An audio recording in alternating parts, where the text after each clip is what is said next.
கஷ்டப்படும் போது நமக்கு உதவுவாரில்லை, கடன்பட்ட போது அதை தீர்ப்பவரில்லை. இஷ்டப்பட்ட தெய்வங்கள் எல்லாம் கும்பிட்டு பார்த்தாச்சு, நம்ம கஷ்டங்களை தீர்க்க அவை முன்வரவில்லை.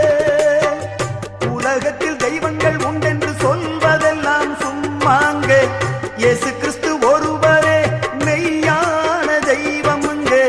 ஜனங்களின் பாவம் நீக்கி ரட்சிக்க வந்த தெய்வமுங்க. உனக்கொருவர் இருக்கின்றார், உன்னை விசாரிக்க துடிக்கின்றார்.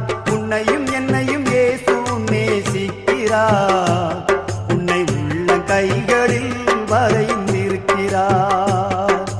உனக்கொருவர் இருக்கின்றார், உன்னை விசாரிக்க துடிக்கின்றார்.